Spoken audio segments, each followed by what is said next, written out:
This podcast was recorded on the land of the Gadigal people of the Eora Nation.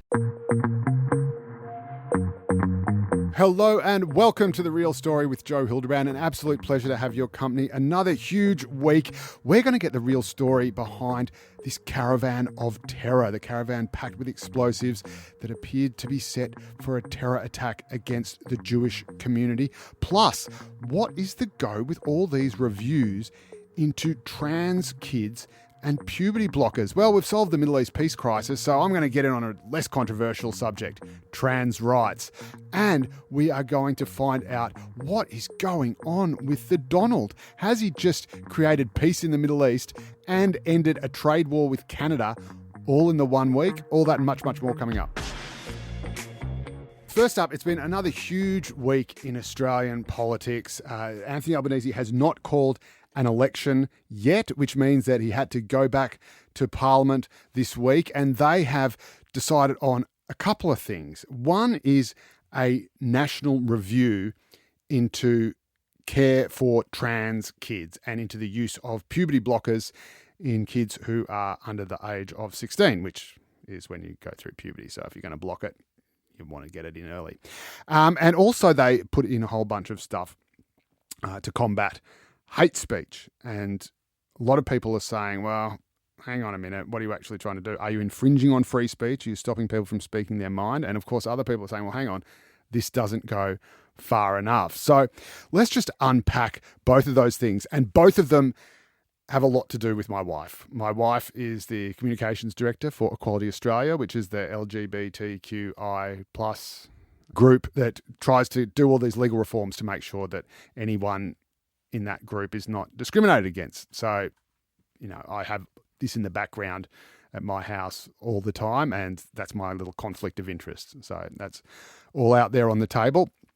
So this came about because in Cairns, Queensland, a hospital there, or a clinic attached to a hospital there, gave puberty blockers, it seems, to a 12-year-old without parental consent. And this has obviously alarmed a lot of people. And rightly so, because that's not supposed to happen. You are not meant to be able to give puberty blockers to anybody unless you have their parent or guardian's consent. And so it would appear that this clinic or hospital has done the wrong thing, and there's going to be a full-blown investigation into what went on there and how that was able to happen. The response by the Queensland state government was to order a review into the whole lot. A review into the treatments that are being doled out across the state, and to block the use of puberty blockers. So we're blocking the blockers at this stage until that review has handed down its findings. And this is because there was a similar review in the UK called the CAS review, which had some very critical opinions about the treatments that were being meted out over there. The difference, of course, is that in the UK and in Australia, the treatments are very different. And there is no one who is meant to be getting puberty blockers without their parents' consent. And you can't have any surgery at all if you are under the age of 16. So you can only have interventions, if you like, that delay puberty until you're an adult, and then you can make a decision about surgery after that. Now, I think there was maybe one court case where they were able to give puberty blockers to someone and overruled the parental consent, but by and large, it just simply doesn't happen. And by and large, everything that is blocked or delayed by puberty blockers can be undone. So you get pretty much everything back. Mostly, I think. That's what my wife always says. Mostly. So I'm like, well, what doesn't come back? She goes, oh, maybe that, maybe the voice. But anyway, so it's a pretty safe kind of small c conservative option for someone who thinks they're born in the wrong body. I want to change gender from male to female or female to male, but I'm still a kid. So what this does is just say, all right, let's just hit pause on that. Wait till you've grown up, wait till you're an adult, and then if you still want to proceed, then you can as an informed adult, and that transition will actually be easier because you haven't travelled down the other route, if you like. So the Queensland state government says, right, we're going to have a review into all this, and we're going to stop that in the meantime. And that has meant that trans people go, well, hang on a minute, So you're saying I'm going to have to go through puberty as the wrong gender, as a sex that I don't feel like I belong to, while your review takes place, and God knows how long that's going to take. And then if it comes back and says, oh no, this is all actually perfectly fine and world's best practice, as a lot of experts say, oh sorry, too late. I'm already halfway to being a bloke, even though I feel like I'm a female. So I don't know. That doesn't seem that fair to me. It doesn't seem that sensible to me. The actual least intervention, if you like, would be just to say, okay, you can continue the puberty blockers and just delay that decision until you're an adult. And that would also, I think, be the position of the federal government, because the federal government then steps in and says, right, we're going to have our own review for the whole country. So we're going to do a review into all these treatments, but we're not going to block the blockers in the meantime. We're not going to ban anything in the meantime. We're just going to have a review. And of course, most people are thinking, well, you know what? Much rather have the federal government under Albo doing a review into this sort of stuff than having the next coalition government under Peter Dutton having a review into this sort of stuff, because they'd probably appoint slightly different people to lead it, maybe come back with slightly different conclusions. I don't know. I'm sure it will be completely independent and even-handed and fair and balanced, just like me. But point being, the federal government's basically said, look, why don't we do it for everybody, and why don't we just chill out on the banning the puberty blockers in the meantime? And Queensland government says, you know what, if you want to pay for your review, fine, yeah, you can just do that. We'll just go after the people at Cairns Hospital. So it's a nice little political solution that has what is probably going to be a slightly more benign, open-minded, even-handed approach, rather than, you know, the review into these practices because of this terrible thing that occurred that we have to fix and make sure never happens again. And it also takes the issue off the agenda before the election, because the federal government review, I don't think is going to begin until 100 days from now, 100 days after it's announced. And that means that they can just refer all questions about this to the review throughout the election campaign. So well done, Albo. Well played. Just killed off a beautiful little culture war time bomb that was just ticking there in the meantime. Another culture war time bomb, of course, is hate speech, which is often what the censorious left call anything they disagree with. It's like, oh, no, we support freedom of speech, but you can't say this because that's hate speech. You can't say that. And again, we saw during the Voice debate people saying, oh, you can't say that, that's misinformation just because you disagree with the Voice to Parliament. Had people saying if you didn't support it, you had to be racist, or that anyone who campaigned against it was basically racist, which is, of course, news to the two most prominent campaigners against it, who were both Indigenous. And I was supporting the Voice. I did support it. And at the same time, looking at these claims by my side of the campaign, think, oh my God, this is just absolutely disastrous. And so when the federal government tried to legislate against misinformation on the internet, I thought that's probably going to go the same way. And sure enough, it did. And they just let that one die on a branch and was never spoken of again. In fact, you've probably forgotten that the misinformation bill ever existed, because that is exactly what the government wants you to do. Just it never happened. It never happened. In fact, if you even think that you remember the misinformation bill, that's just misinformation. However, this new hate speech stuff is different.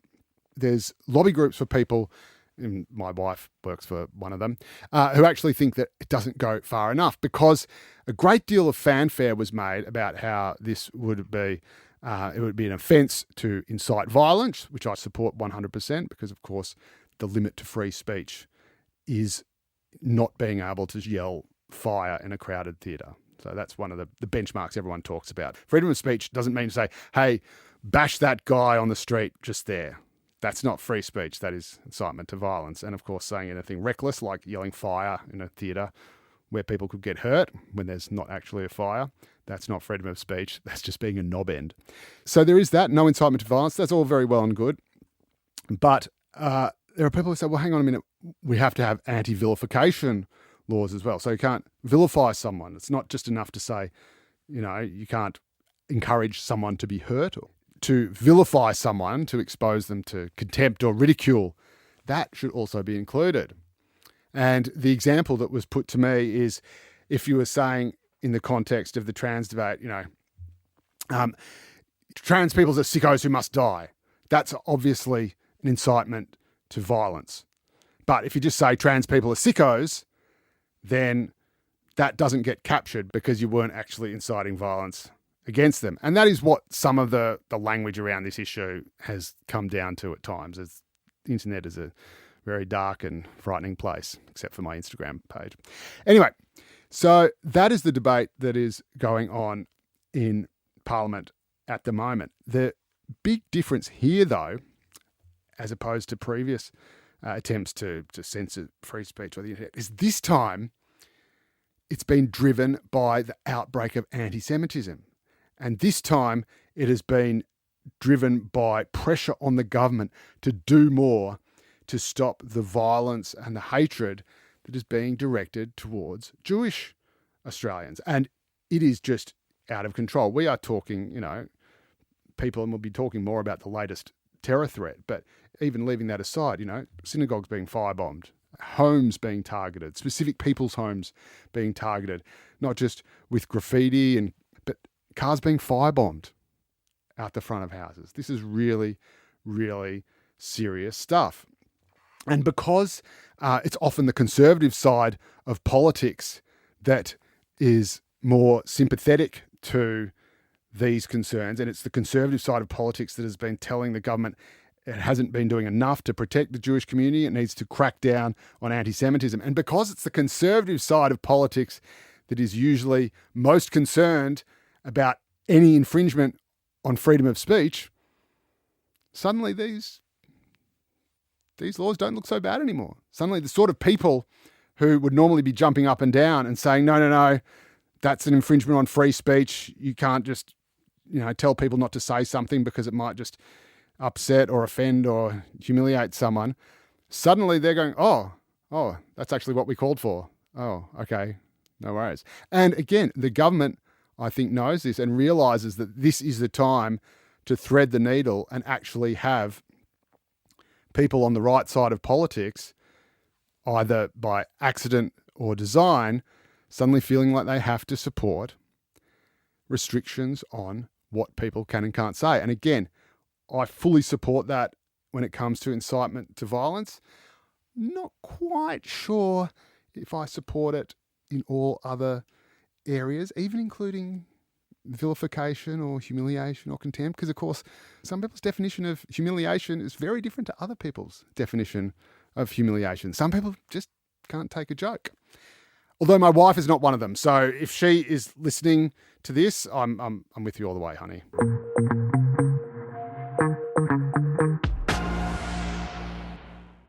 And now let's go to what I've decided should be a new regular segment on the podcast called What the Donald is Doing. And the Donald has just scored a couple of big wins this week. It is just surreal the way he does this. I've spoken before about how he is a master of madman diplomacy. This guy is so crazy that his enemies, his allies, the people he's negotiating with don't know what he's going to do next. And they don't know if he's actually going to follow through with all the crazy stuff that he says he's going to do. And so as a result, we saw Donald say, if all the hostages aren't returned by the time I'm sworn in as president, then there will be hell to pay and I'm just going to basically nuke the joint. I'm just going to rubblize the whole lot. And I was like, is he serious? What does he mean? Is he going to do this? I don't know. Either way, wouldn't you know it, just before he gets sworn in, Hamas returns all the hostages or strikes a deal too. And he's done it again with his tariff plan. Donald Trump is the only person I know who can make tariffs fun. But he's announced that there's going to be a 25% tariff on goods from Canada and a 25% tariff on goods from Mexico. And this is because they're apparently not doing enough to address the fentanyl crisis, this drug that keeps pouring over the borders from all those bad countries to beautiful, pure America in the eyes of the Donald. And of course, the people smuggling and the rest of it. So Donald Trump isn't actually imposing these tariffs for any real economic reasons. He's not even really pretending to. He's just using it as a bargaining chip to say, you better do what I want, just like with Hamas, he probably would have imposed a tariff on them if he had the choice. And said, do what I tell you, I'm going to impose these tariffs. And of course, all the parties, all the serious people, even erstwhile Trump supporters said, this is terrible, this is awful, this will destroy the US and Canadian economies and it's just going to be terrible for everybody. And Justin Trudeau, the outgoing Prime Minister of Canada, he was high and mighty, hand on heart, saying this is insane, this is crazy, this will hurt people, this will hurt everybody. Americans have to rise up and tell Donald Trump he's got to back down. And then he comes out and says, all right, well, we're going to put 25% tariffs on you too. How do you like them apples? It's all up war. Donald Trump's terrible. He's reckless. This is not the way to go. We shouldn't be doing this. This is nuts. Fast forward to this week, and suddenly Justin Trudeau's tone has kind of changed a little bit. This is the tweet that he put out just a day or two ago. He said, I just had a good call with President Trump. Canada is implementing our $1.3 billion border plan, reinforcing the border with new choppers, technology and personnel, enhanced coordination with our American partners, and increased resources to stop the flow of fentanyl. Nearly 10,000 frontline personnel are and will be working on protecting the border. In addition, Canada is making new commitments to appoint a fentanyl czar. Don't we love a czar? I love a czar. We will list cartels as terrorists, ensure 24/7 eyes on the border, launch a Canada-US joint strike force to combat organised crime, fentanyl and money laundering. I've also signed a new intelligence directive on organised crime and fentanyl, and we will be backing it with $200 million. In other words, absolutely everything Donald Trump wanted. In fact, I think he was just throwing some extra stuff on the list just for fun. So again, madman diplomacy. That's how it works, people. And Trump is doing it in Israel too. If it works on Canada, well, it's got to work on the Middle East. So Trump has just come out and said that basically the US is going to take over Gaza. It's just going to take over Gaza and it's going to fix everything. But this is the thing. It's not going to fix everything as a political problem or even a military problem or even a humanitarian problem. It's going to fix everything by rebuilding. It's going to redevelop Gaza. He's going to create it as this beautiful Riviera. That's what he says. He's going to make it the Riviera of the Middle East. And Gaza has some pretty nice beaches. It's got some Gaza should be prime real estate. And that is the one thing that Donald Trump really respects. The one thing he appreciates is real estate. And so while everybody for the last half a century or more has been seeing this through the eyes of a politician or a freedom fighter or a terrorist or a nation state that fears for its own existence, Donald Trump has looked at the problem like a property developer. And you know what? I don't know if it's going to work, but nothing else has, so let's give it a shot.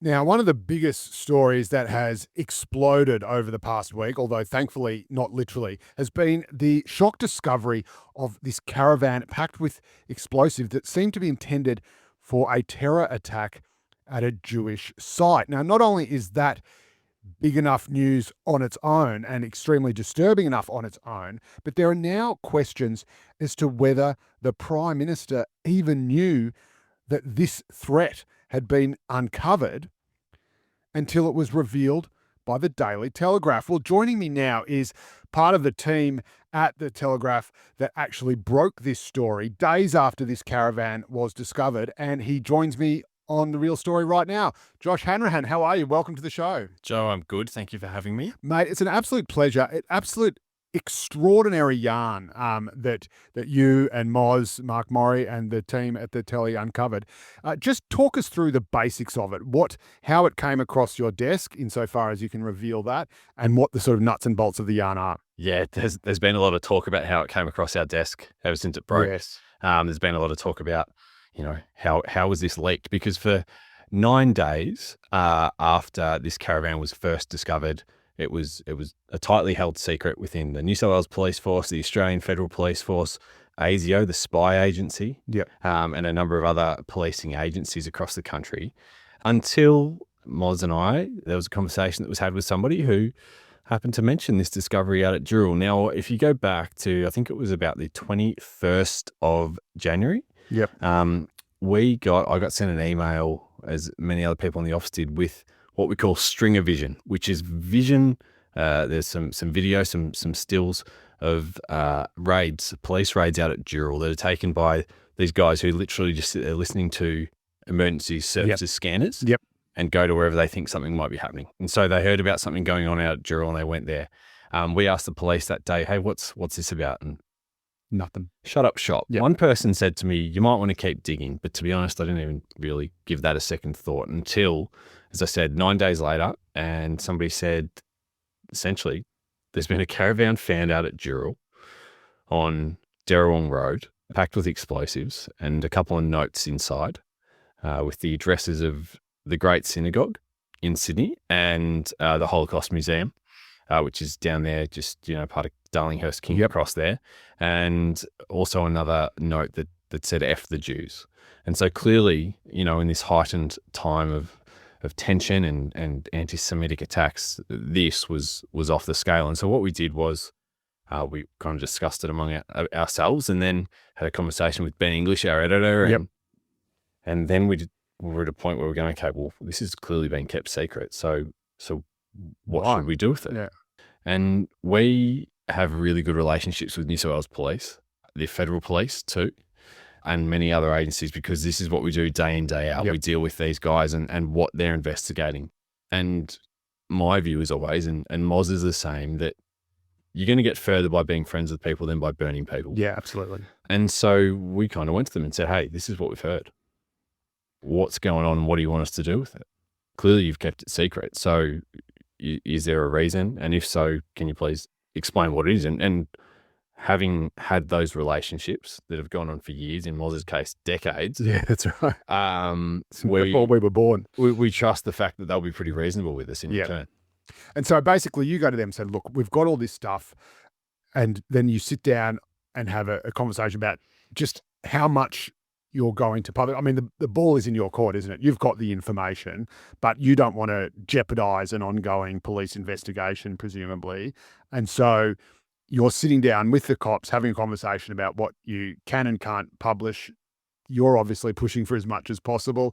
They're obviously pushing for as little as possible, but at least you kind of know the cards that the other is holding, and then you get a result that doesn't actually harm the investigation. Is that a fair? Yeah, that's a really good way to put it. I mean, to be honest, it was scary, when you first heard about it, because if you take it at its highest, there's potentially a terror attack planned in the middle of Sydney. And so I guess when you say, we were pushing for as much as possible, to a degree, I mean, I think we were probably cautious. Yeah. And so there was back and forth phone calls, and initially, we said,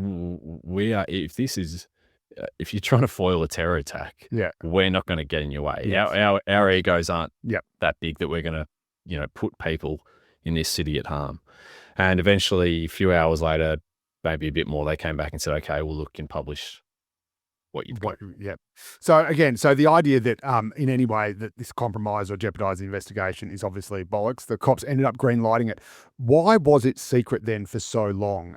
So the story that we seem to have is that the cops, the federal police, ASIO, and also Chris Minns, the Premier of New South Wales, as you would expect, because he's the head of the government that obviously runs the cops, and of course is where the vast majority of those anti-Semitic attacks have taken place, and where this alleged terror attack or seeming terror attack was going to take place.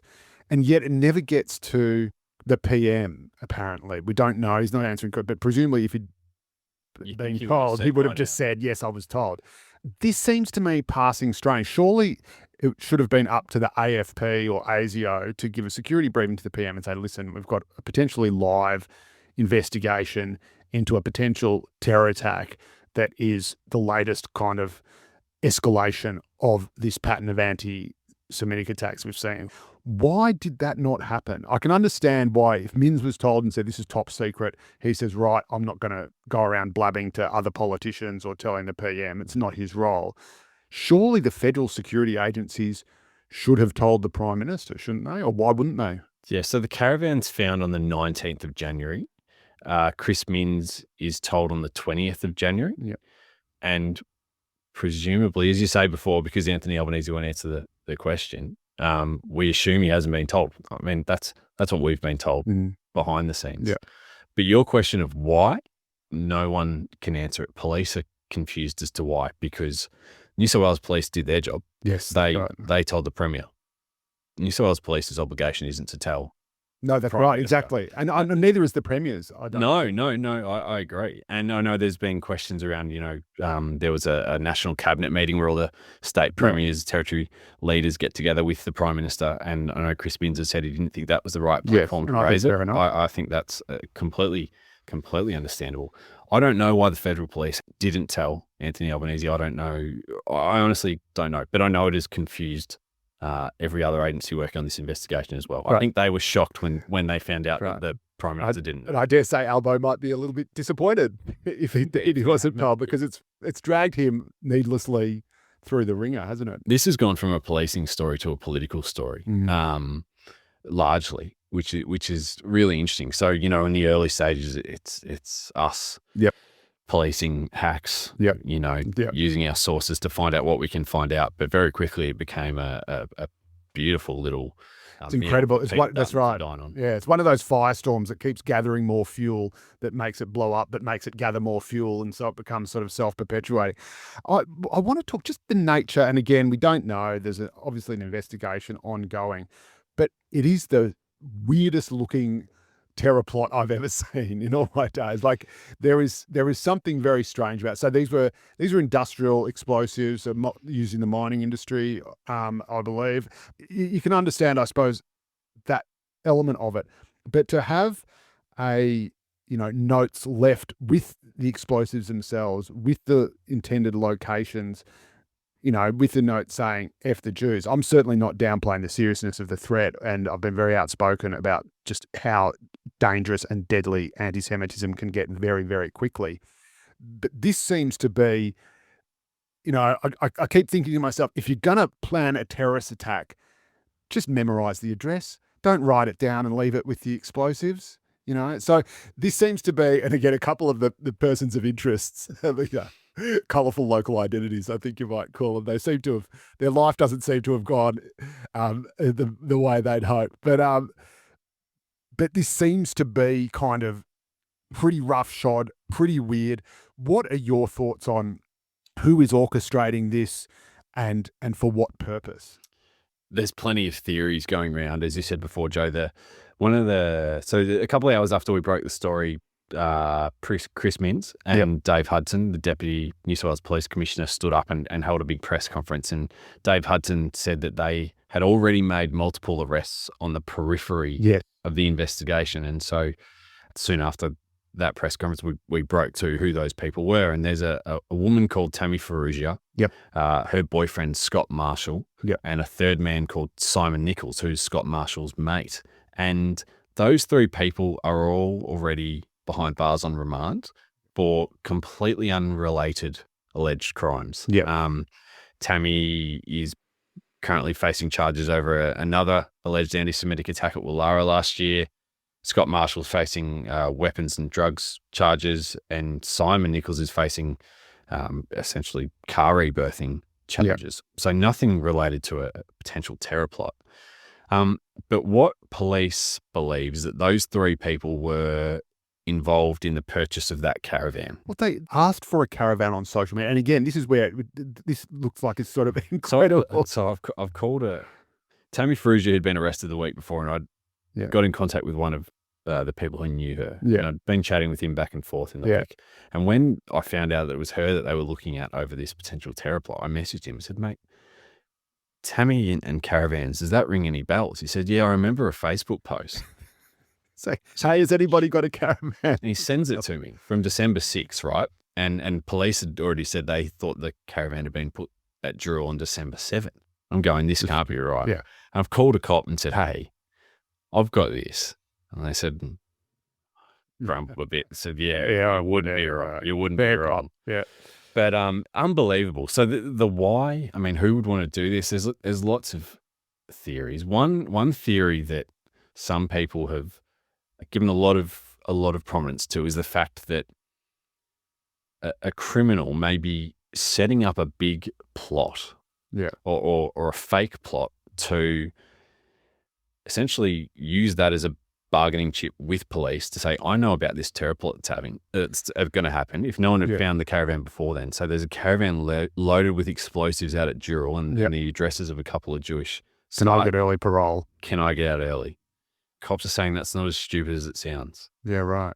There is also the flat out thought that potentially somebody was going to plant this caravan outside either the Great Synagogue or a Jewish museum and detonate it. I mean, there was some suggestion that possibly outlaw motorcycle gangs might have something to do with it. We know that a lot of them have very strong connections to Islamic extremism.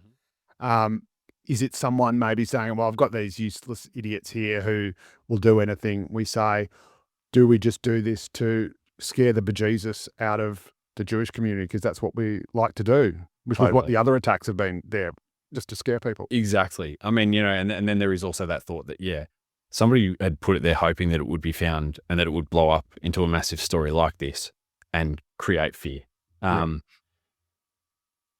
think it's a long way from Dural to, the point of actually blowing it up. It's a long way from this caravan being found in Dural to it actually being blown up, but police have to take this at its highest, that is potentially what could have happened. You can't underplay this at all. No, absolutely not. And this is the thing. I mean, I think the fact that this is the latest escalation of a pattern of anti-Semitic attacks where it appears that actual individuals specifically have been targeted. We know that Alex Rivkin, the head of the Executive Council of the Australian Jury, they went to his old address. God only knows what would have happened if he was home or if he'd said, hey, what are you doing at the front door? And they've got a jerry can and God knows what else.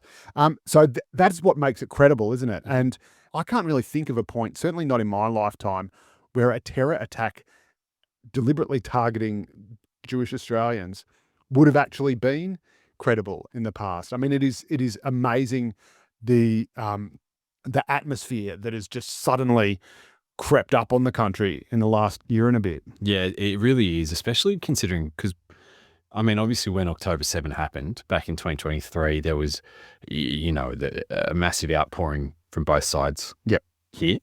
And then it probably petered off for a bit. But for some reason, off the back of, I would say it's almost the 1 year anniversary, it's really just kicked up to a level that you're right. I've never seen anything like it. You probably have to go back to the Cronulla riots to think about something that is purely race based. Yeah, absolutely. I mean, I was about to go back to that because I remember I did a bit of stuff and I've got nowhere near the stripes that you do or Moz does, but did a bit of work exposing white supremacists, and I had sort of sources who'd put me in touch with some of their kind of chat rooms. I'm not sure if they're dark web, but sort of certainly not out in the light. And exposed a couple of these people and working in surprising positions. But the police, when I spoke to them about these sorts of things, would say, listen, we don't even want to give these guys credit. They're seeking publicity. They're a tiny, tiny number. If you exaggerate their threat or their impact or what they're doing, that actually just sort of helps them. And I had a slightly different view. I thought these people need to be exposed. I think about that all the time because that has all changed completely now, hasn't it? Like the escalation of that threat to the Jewish community is not just that tiny number of sort of low-level cases, incels, sitting on their computers or sitting in their bedrooms with their little portrait of Hitler that they worship each night. It seems to have really kind of got out of the bag. The genie's out of the bottle, isn't it? Are the cops telling you that they have not seen this level of anti-Semitism in the community so overt, so violent, so open? Yeah, definitely. Yeah, that absolutely. And I think you're right. The number of incidents has been shocking. Some of the incidents have been really scary. You talk about the attack on Alex Rivkin's house. Yeah. There was cars firebombed. There was a childcare centre at Maroubra firebombed. Right, some of the other ones have been less serious, like just graffiti. Yeah.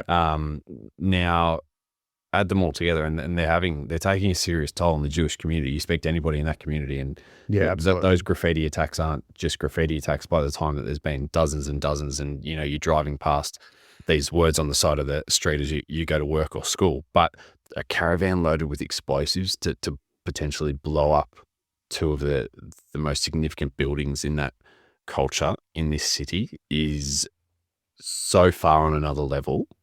I really think if that had happened, I don't know what the city would be looking like at the minute. Well, thank God it didn't. Amazing reporting, amazing journalism. Josh Hanrahan, a crime reporter at the Daily Telegraph. Congratulations on just a killer scoop and hopefully thwarting a terrorist attack. Thank you, Good on you, mate. And thanks for coming on the show. Nah, pleasure. Well, that's all we have time for this week. Thanks so much for your company. And of course, if you want to get in touch with us, if you want us to look into anything, if you want one of my Joe-splaining rants or any of your questions answered, just email therealstory@novapodcast.com.au, or you can hit me up on my Instagram page, which is all I have left because I got nothing but my looks. Got nothing left to lean on but my looks these days. @Joe_Hildebrand. You can slide into my DMs. Plus, you can leave us a review, or let's face it, who wants to leave reviews? Just leave us a rating, just 5 stars. All you have to do, and that's done. And you can read me every Monday and Saturday in the Daily Telegraph and various news mastheads. If you can't get enough of me, that is. And if you can, I'll just see you next week.